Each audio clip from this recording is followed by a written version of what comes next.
So, welcome along to this week's The Groove Junction. My name's DJ Matty F, and this is The Groove Junction, everyone. Here we are. I'm back. Firstly, last week's episode 82 dropped. My first one on my own. John's taking a bit of a breather. We talked all things Las Vegas and just sort of updated people in relation to why I dropped off the face of the planet for about 4 months. But I got so many messages from so many people, and I want to say thank you. I really, really appreciated all the messages that came in. I got choked up by a few of them, to be honest. It was really nice to hear. The whole feeling of community sort of flooded back. This is one reason why I created this podcast in the first place, is to help the community. So to hear that, and to get those messages, it was really nice. So thank you all. The ones who did message me, I appreciated it massively, and it was just, it was nice to have that. And everyone was raving about the episode, which was great, which is what we always want to do with these episodes. So thank you. And we've got a guest on. We've got an absolute stonker of a guest on here. I hadn't met our guest before, up until the time when we went off to Las Vegas. Without me getting into it, let's get him on the show, and let's have a bit of a chat with my guest.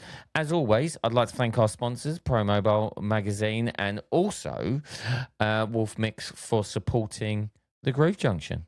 Let's get into it.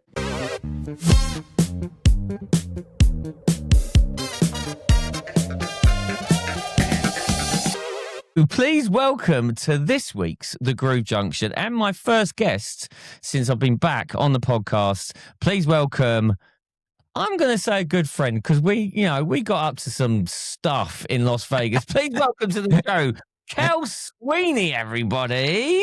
Hello. How you doing? Hold on, I do this every time. I forget the applause button.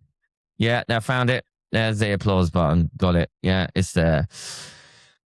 Kel, how are you? I am very well, thank you. Considering it's a Monday, it's a good.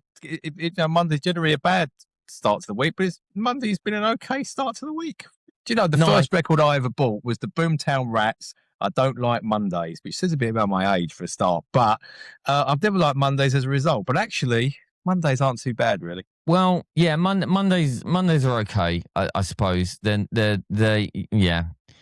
it depends how you approach Mondays. Listen, people don't know that we record this on a Monday. Let's not spoil the illusion of the podcast. But yes, it is Monday. It's Monday night. We've got you on to talk all things Las Vegas, because that's where we first met. Well, I say first met. It was Terminal 5. Heathrow. It was a romantic meeting on Valentine's Day in Terminal 5. See, I even forgot it was Valentine's Day, Kel. But yes, we met in Terminal 5, and then we went off to Vegas for the MEX PBX exhibitions that were going on out in Vegas. Had a great time, which we'll get into.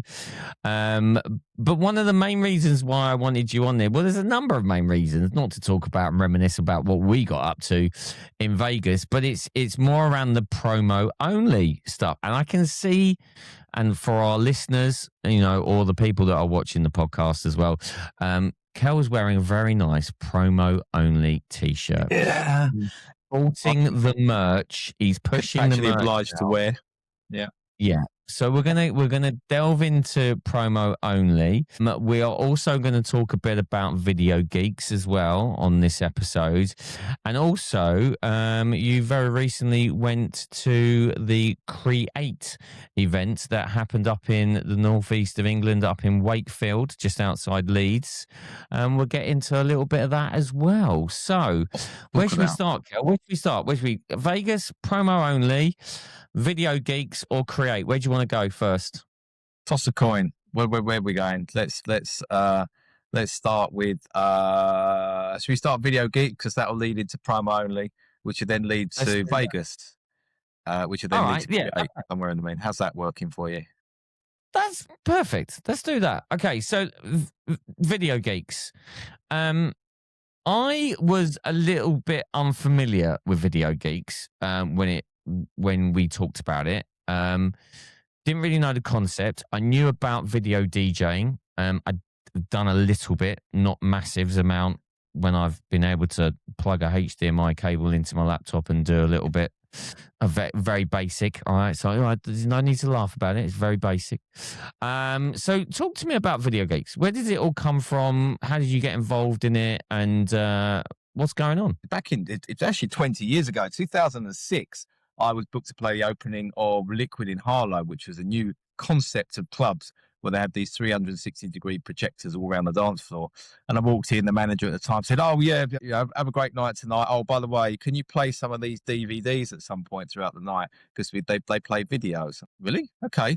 So I stuck this DVD player into the DVJ X1s, which they were at the time, which was the prototype ones. And stuck it in. And when you played, the music video was playing as the music was playing. And then when I went like that, it's like, oh, hang on a minute. The scratching, it kind of, when you start scratching, you scratch the video as well. And I had a light bulb moment thinking, not many DJs are going to get into this because it's actually a lot of work. And literally, I finished the night. I went home. I applied for a bank loan the next day.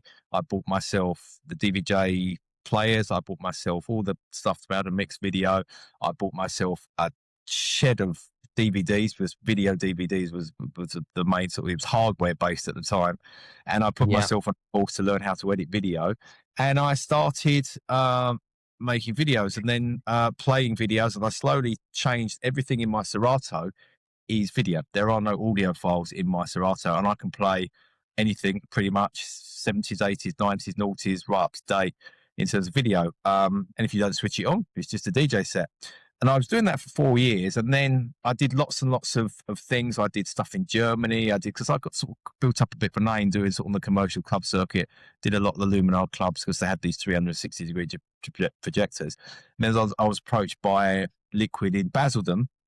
They wanted a resident video DJ. And so someone had heard about me. So along I went, 2010.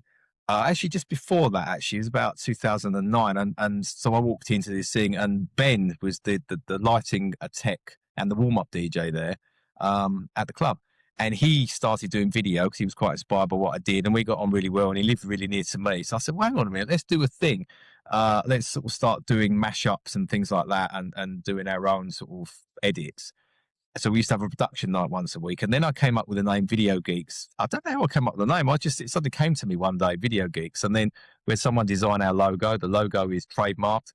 And then it went up a level. We were represented by Big Bang Management, and we did student union tours. We've done some massive corporate events. We've done stuff at the Natural History Museum, which was a goldmine for a video set, because you could just do bits of one of our dinosaurs is missing and all these things. And once you start getting the corporate events, you can create company names from clips of films, and you can just become really imaginative with it. So we then started to do an awful lot of sort of bits and pieces. We did stuff at the Music Meze in Frankfurt. A couple of companies took us over there to play these specially corporate video sets, all themed around light. It was a company called AC/DC Lighting, which was a goldmine for doing video sets with, and it went from there. And we carried on doing that on the student scene and various other sort of markets and corporate markets for quite a while. And then it kind of sort of changed in when the world ended in 2020, obviously, because of the pandemic. And then it's kind of, I was doing stuff on my own for a little while, but now we're doing 3 festivals this year, which are all the 2-man stuff, essentially. And the way we do it with the 2-man stuff is you have 2 laptops, 2 mixers, 4 decks, and Ben is on 2 decks and a mixer. His video feed comes into my laptop and comes in on the left-hand deck. So then he's controlling that, and I can then, on the left-hand deck, mine's master, and then on the right-hand deck, I can throw stuff over, do some scratching and all sorts of stuff, and put some mad stuff in over what he's doing. And then every now and again, we swap over, and I can take control of the whole 2 decks, do the whole thing, and then I switch back to him. It's like a tag team thing, and I just carry on putting stuff over the top, logos and crowd. We have a crowd camera, and yeah, it's a massive kind of engagement of the crowd, and yeah, it's really popular. Wow, like I didn't realize. I don't know where to go with you. You've just taken me on this like massive history lesson in around about 2.5 minutes. And I'm just trying to unpick everything that you just said. Right. Okay. So you went out, you got a loan, you got everything to be able to deliver this. How much work goes into, because you said about the corporate side of like splitting videos to get the name of that company or however you've done, like from a like performance wise, I'm guessing there's a lot of work that you are undertaking in the back to get that to where it needs to be.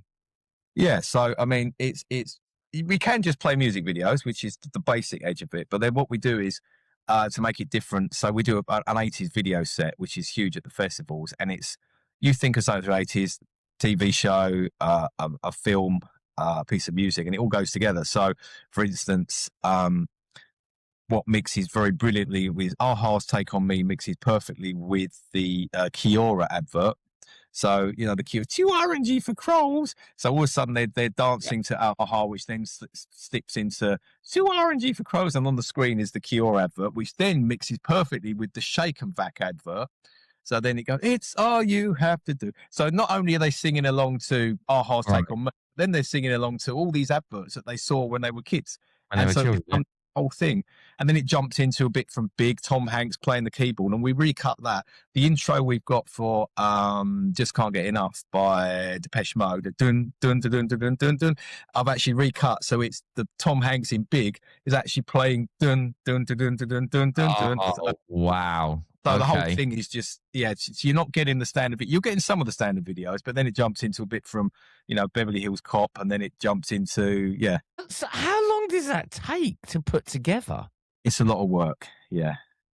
It's a lot of work, but it's a pleasure. And we call ourselves video geeks because I mean, I've got this almost photographic memory of clips from films where I can quote bits from. I'm always quoting clips from films, and so so a lot of it I kind of go, oh, I know the bit of film in that, we can use that. But then I watch stuff now. Went to see Life of Chuck, which is the thing with Tom Hiddleston in, and there's a whole 10-minute bit where he's dancing to someone playing a drum solo, and it's like, well, we can use that. So even if you watch stuff now. Quite often I get people sending me saying something, oh, they're talking about DJing on something. I've got clips, we have the scratch samples, we've got clips of, we was Prince Charles at the time, DJing something, and it was on YouTube, we found that, and so you get Prince Charles. So when I did I did a showcase set in Vegas last year, and I made it very, very British, and it was all clips of Prince Charles doing scratching and all sorts of stuff. Just because, I was stamping my foot to say, Brits are here. And this is a very British video set with the stuff they get. Man, but once you've put all of that work into it to get what you want, I suppose the more and more you do it, the quicker you get with that editing and pulling it all together. But I suppose creating a set, you and Ben, do you know the direction that you're going in relation to orders, or are you quite fluid and you working off the crowd that are in front of you, or are you in a proper, right, we play this track, then we play this track, then we play this track just to make it work, and you know that routine, or are you just on the fly just cutting it up?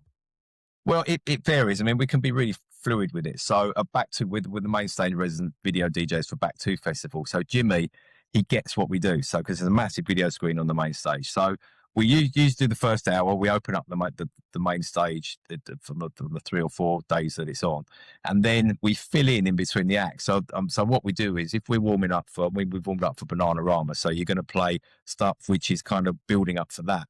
But what he was finding is that whereas most festivals, there's like a 20-minute changeover where people are kind of putting stuff on stage and taking off, they were sticking us on. So people weren't actually going to people actually stay there because it's actually still entertainment when there's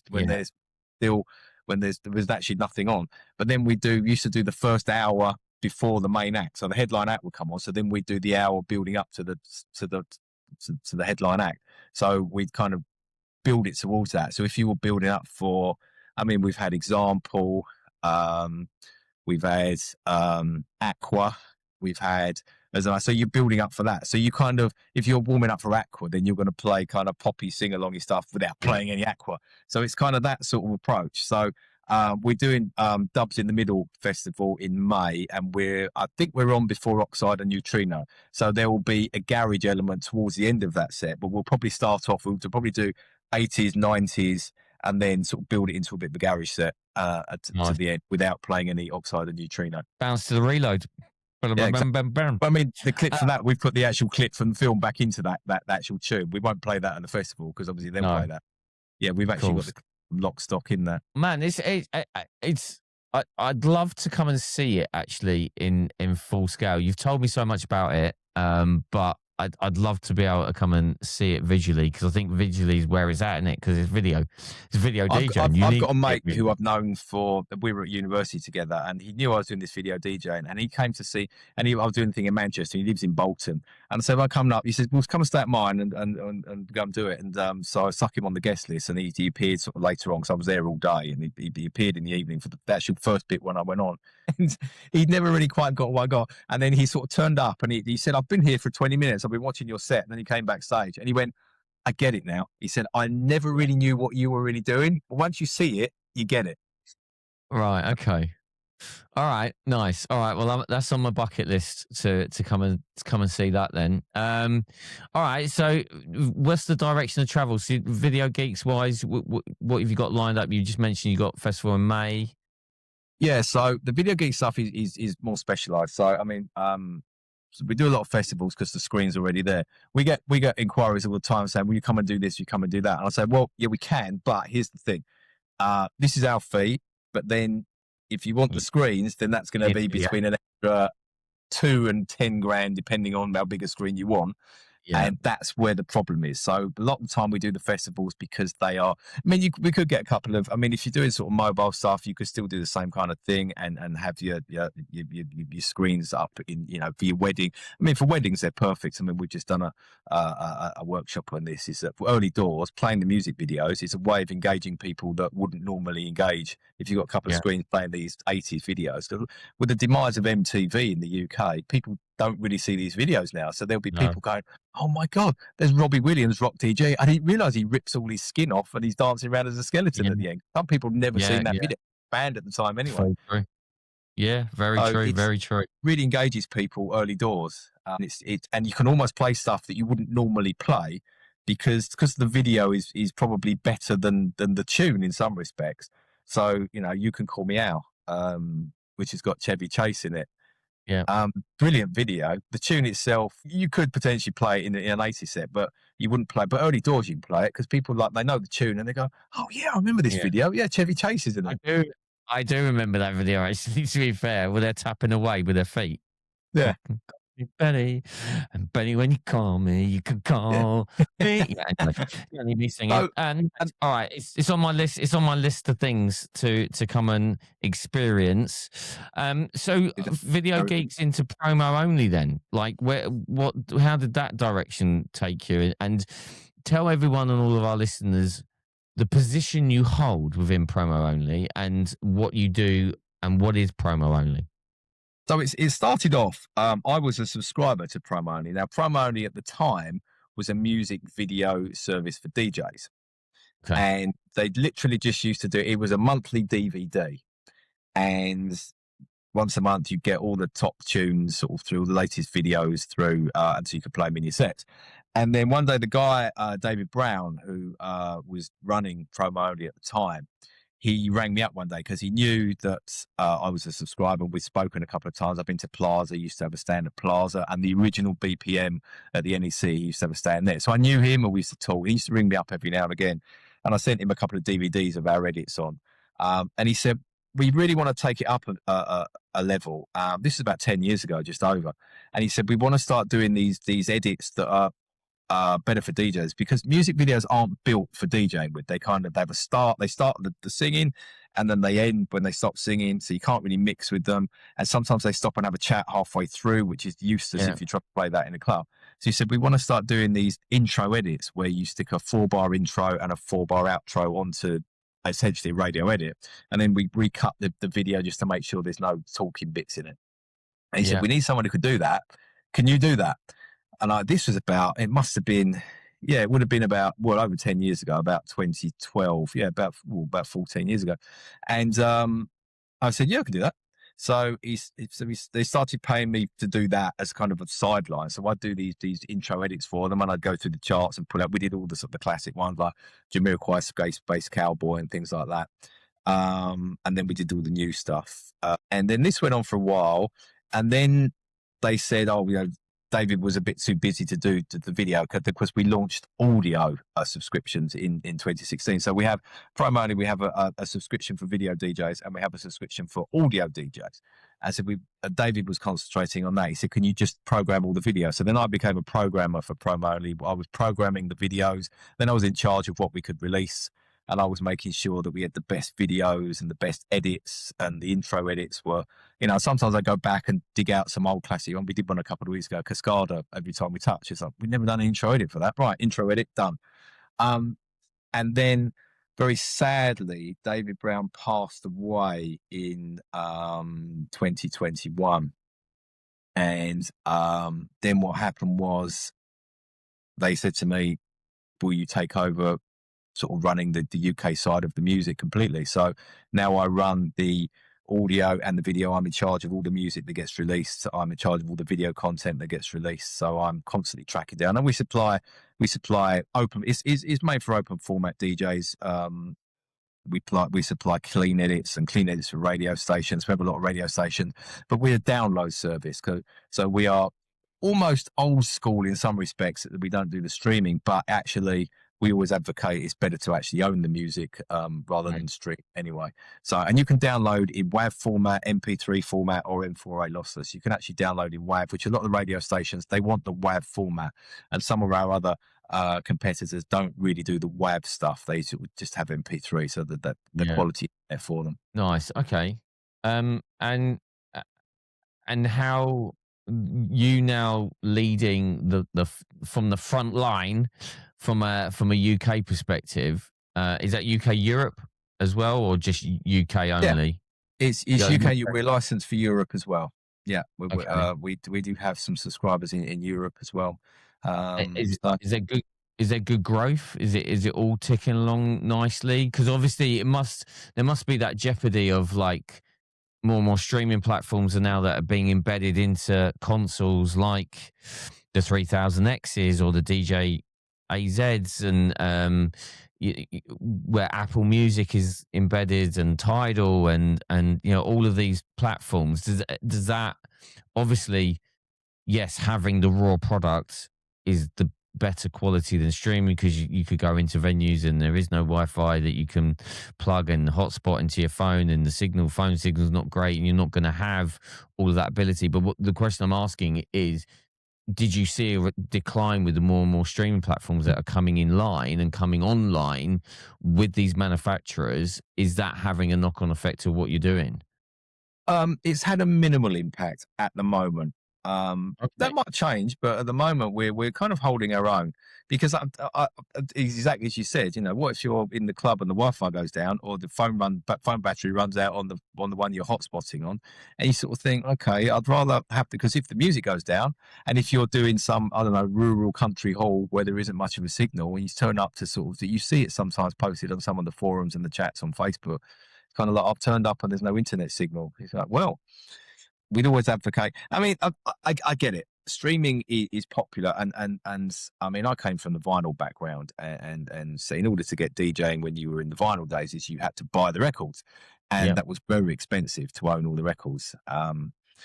And to own a decent collection of music now in the digital format is going to be nowhere near as expensive as having the vinyl, but it's still a cost. Whereas streaming allows lots more people to enter the DJ market, because they don't need to. They can pay £15-20 a month to streaming, and they have access to that. Yeah, but you can't record it in the systems. You have to have an external recorder for that if you're going to record your DJ set, and you still don't own the music. So, and if these things, if you stop subscribing, you don't have that music anymore. Whereas with the people that subscribe to Prime Only, they've downloaded the music, they've got the music. If their hard drive blows up or their laptop destroys, well, actually it's kind of backed up because you can just go email us and go, yeah, like you said, boy, just download the whole lot again. It's all there. So there always are pros to having it downloaded and actually physically on your hard drive in the venue. Yeah. And in myself, I mean, I do streams. It's every now and again if you're out somewhere and someone says, "Have you got this?" Yeah, I've got it because you're Apple Music.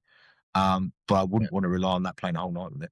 What I've also noticed as well with the streaming is that in the history, it doesn't store it in the history, especially particularly on Record Box. It doesn't store it in the history. So when you get back and look at your playlist, what you play, none of the Apple stuff you played will be in there. Oh, right. Okay. Didn't know that. Okay.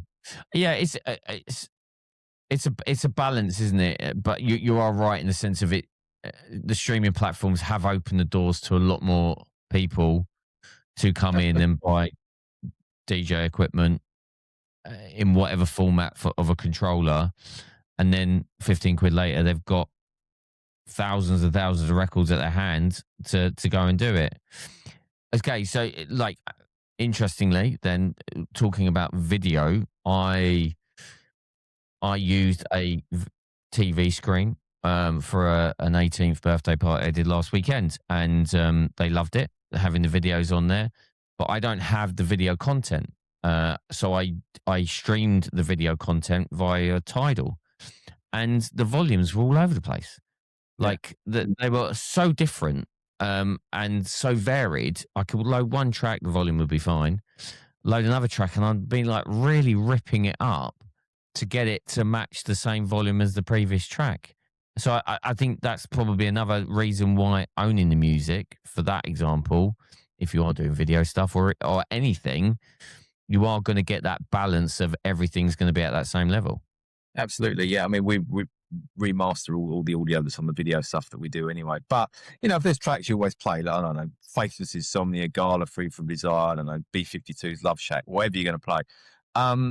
Why stream that when you're playing at most gigs? Why not just own it? Because then you're having a solid collection and just have the ones that you don't always play as streaming potentially. So yeah, I think not wanting to speak on all of our listeners' behalf, but I think people have gone into this trap. I know I have personally, so I'll own my hand up in the sense of, hey, I'm doing your next event, your party, blah, blah, blah, blah. Here, send me a link to what song choices you want from a playlist point of view. They send you a Spotify link or an Apple link or whatever it may be to a load of music that they've put into a folder. And I just then grab that and go, right, that's it. And then I put that into the streaming platform I'm using, and then everything's there. I don't have to do anything. But if I was going through the process of going on to promo only, for example, I'd have to then be going individually looking for all of those tracks. And that takes a bit of time, doesn't it? I think people haven't got the time. So they just want that and they just go straight into that streaming world. Oh, yeah, I completely agree. But if you're a working DJ, then you're going to have, I've got my folders of peak set, 80s, 90s, whatever you want to. I've got a folder for winners and things like that. But they're always going to be winners, and they're always going to be 80s tracks. So you kind of, once you built certain tracks always go together. So you stick these together, they're always going to work together. So once you built that, then it's very hard to do that with streaming because if someone says, "Oh, can you play this tune?" I was like, "Yeah, I'll play that tune," but then I know actually that tune goes with that tune because that's what I've been doing for however many years. Some of these mixes I've been literally doing for every DJ in the world mixes Montel Jordan, This Is How We Do It. Then they mix in Mark Morrison, Return of the Mac, at the bit where he starts doing the rappy bit, the talky rappy bit in This Is How We Do It. Every DJ in the world does it, and it's like, well, those two just sit in the playlist together because that's what happened. So if you're doing a 90s thing, that's what you do. But if you're streaming it, then you don't necessarily have that kind of, so you have to set everything up all the time. Yeah. No, it's a good point. It's a good point. So I'll put in the description on the podcast where you can find promo only.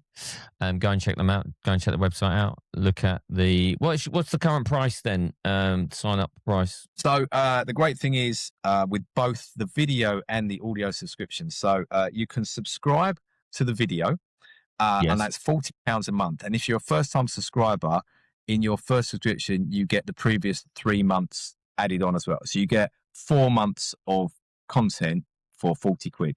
Which is 35 at least videos a week, which is 150 or so a month. So for 40 quid, you get about 500, 600 videos for 40 quid.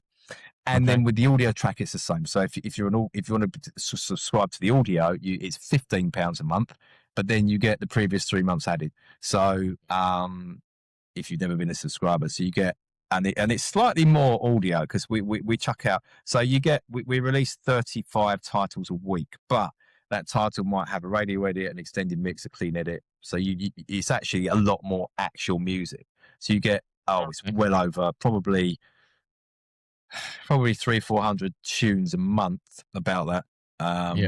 And so you get 4 months of that for 15 quid, and it's 15 quid a month. But some people, they subscribe to both, because if you're a video subscriber, it's 40 quid a month, and you can subscribe to the video, the audio as well, which is an extra £5. So it's 45 quid a month. You get the video and the audio. Yeah. Right. Okay.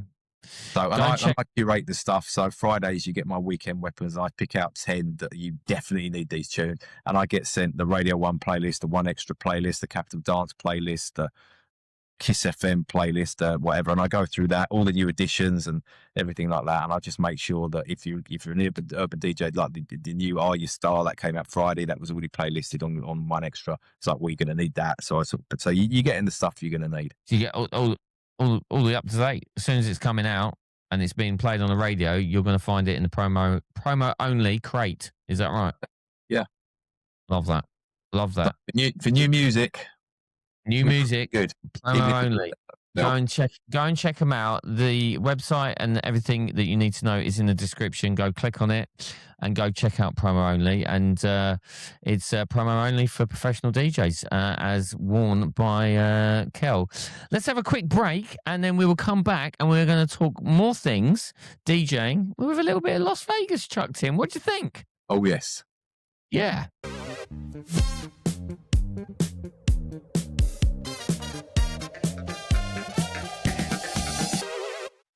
So welcome back from that little break, Kel. Thanks for coming back. I always used to say that a lot to John when we used to do it.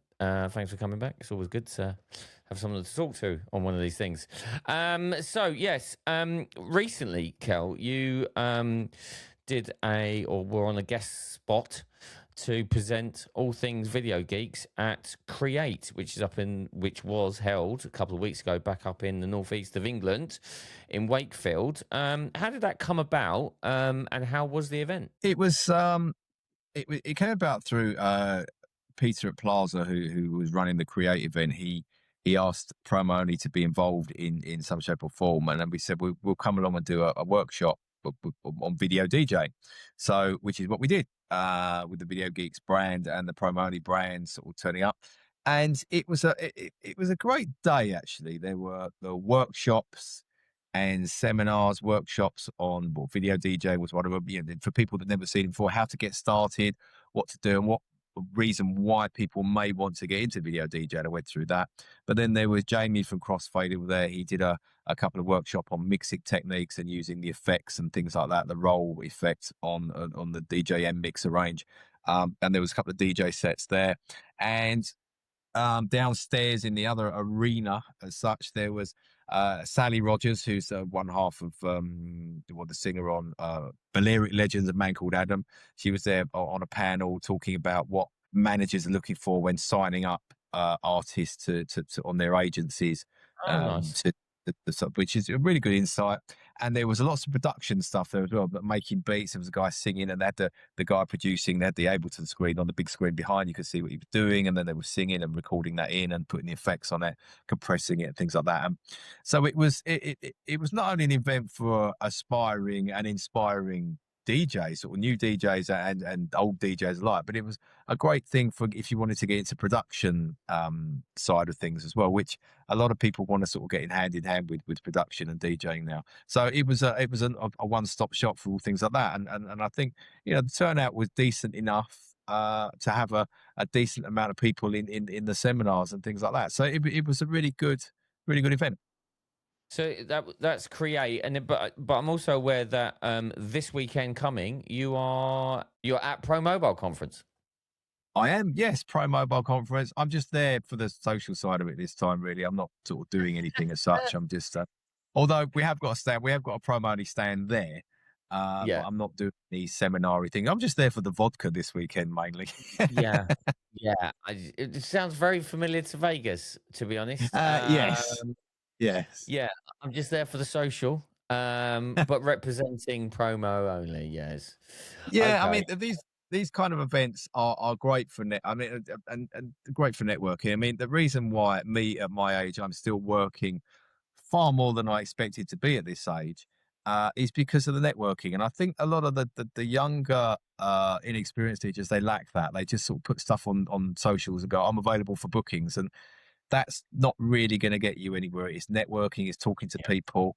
And someone once said to me, and I really quite like this: DJs don't retire; the phone just stops ringing. And yeah, I haven't retired yet because Good. the phone keeps ringing. That's good. I've never heard that. That's really good. I like that one. But That it's one's true because I'm networking. There's lots of people that message me, and I'm not interested. I don't want residencies anymore. So and it could be notoriously cutthroat residency stuff. So people know if they ask me to cover them, I'm not interested in taking their residency off them. So I come in, I do my thing, whether it's better or worse than the person I'm covering, I don't really care because I'm doing my thing. I come out again, and they know that I can sort of come back and cover them. Must be an all right job because I keep getting the same people to ask me to cover them. So it's all good. yeah, nice. Yeah, it's so the whole I pick and choose what I want. Yeah, we got talking over a meal in Vegas, and before I know it, you're on the silent disco. Yeah, So yeah. it just The shows little you throwaway line of how "I've never done a silent disco before" is yeah. Now I'm doing one. We'll see how that goes. yeah. So yeah, why not? Let's give it a go. But yeah, you're right about the networking. Like all of these events are great for networking, and I've I feel personally that I've from a networking point of view really pushed out the networking side of things, and I've got a lot of new people. I think now that I am doing the bookings for Silent Discos and Incredible Places globally, you have to be in that mix for that networking side of things because that's how you're gonna get the right people and the right fit. You can look at somebody's socials and look at other bits and pieces. That doesn't really tell you much about them.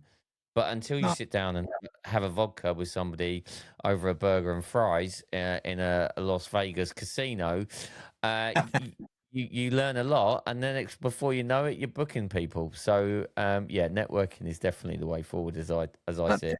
and these seminars are really there's some really useful seminars that go on at these things as well. I mean, social media. I mean, I see some shocking socials from DJs who just stick up a picture of a speaker as book me. It's just like it doesn't say anything. No. But it's sort of finding out the best practice for social media. There's sort of what to do on a website for getting bookings and more bookings, and there's some great educational stuff. But it's the networking as well. And more the point is that if you spend this money and invest it on your career, actually it's tax deductible as well because you're investing it in your career. So it's a win-win all round, really. Absolutely. Couldn't agree more. Which moves us into a very nice conversation about Las Vegas because Las Vegas, and I talked about it in length on the podcast last week, where I was sort of giving a few gems and nuggets away in relation to what I heard from a number of seminars. Now, um, I'm going to say I'm going to call it out as it was. I didn't see you sat in many seminars. It has to be said. So you were definitely there for the networking point of view. Yes. Yeah. Okay. Let's just leave that. Let's pause at that point. Then that brings me on to that networking side of things. So this was not your first Las Vegas outing at MEX, like myself. How many have you done? I went last year. You went. So last year was your first one, Yeah. and last year's the first one, and you actually performed on stage in the hotel for MEX doing a video set. Yeah, that they asked me to do a video set on one of the nights, and I kind of sort of that was a red rag to a bull. I thought, right, okay, half-hour video set. I'm going to stomp my British mark all over this, and Yeah. very tongue in cheek, very silly, very clever, I hasten to add myself. And I went and did this half-hour video set, which basically encompassed all things British with a slight comical twist on it, and some great little edits I did especially for it as well. And it seemed to make a big impression because this year lots of people come up to me going, "You did that video set last year, didn't you?" Yeah.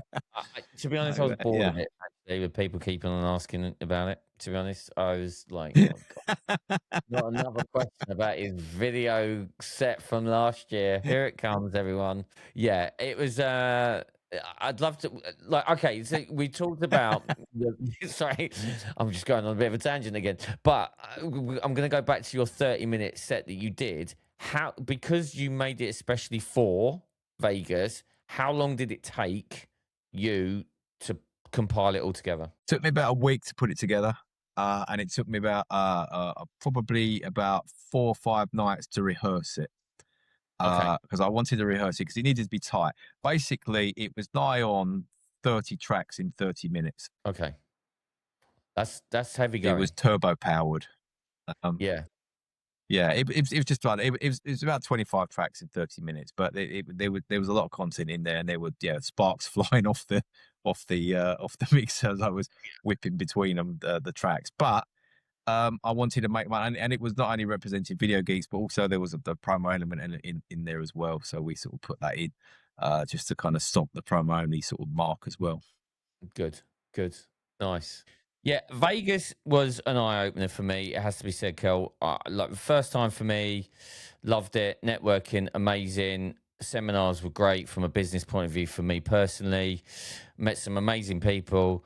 Obviously, met you Valentine's night, T5, as you do, for a coffee. And then we got on a plane.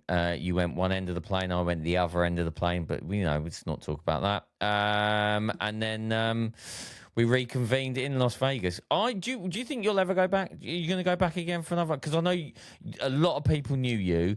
A lot of people asked, why aren't you DJing this time round? Et cetera, et cetera. And I was privy to all of those conversations. So you've built up quite a bit of a fan base in the sense of you only been out there once. Loads of people loved you. Loads of people came over to you, which was great for me because I just got introduced to a load of new people. So are you going to go back again? There have been mutterings. They've released the dates for next year, and They at have. the moment, it's looking relatively likely that I might go next year.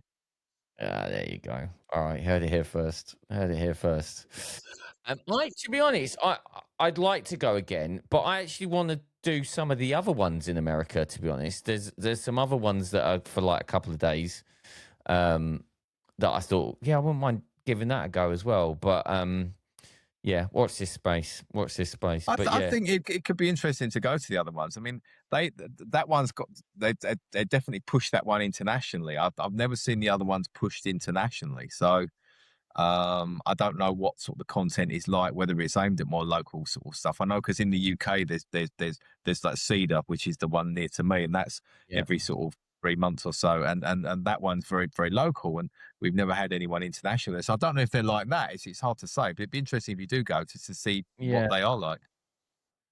The one that's on my radar a little bit is the Pittsburgh one in January. And I've already spoken to a couple of people that go to that, and looked at what they discuss and what they talk about. And it's not so much local, but it's very aimed like, let's level up our DJs. Let's get everybody on the right page and start doing it properly. So I'm tempted. I'm tempted to do Pittsburgh, but I just don't know. There's loads of options, but we'll see. You never know. Look, when push comes to shove, we'll be out in Vegas again. Yeah, probably. We'll be doing the Vegas thing again. Kel, it's been an absolute pleasure having you on this week, talking all things promo only, all things video geeks, all things, everything in between Vegas and all the other seminars and stuff that's going on. But it's been great having you on. I appreciate it. And hopefully we'll get you back on again soon. Thank you very much for having me on. It's been absolute pleasure, and we'll have to catch up in person as well at some point in the next few weeks. 100%. I'll get the vodka ready. Yeah, brilliant. Nice. Thanks, Kel. Speak soon. See you later.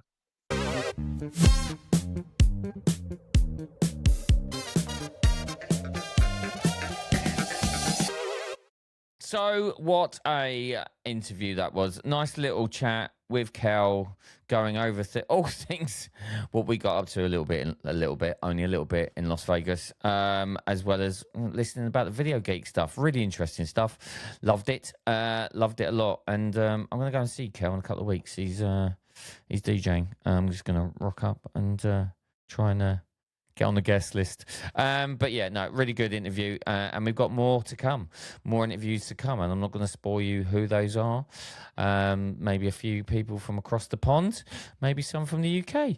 You just never know. But thank you for listening to the Groove Junction. Thank you for sticking with us. Another episode done. We will see you same time, same place here on the Groove Junction. See ya!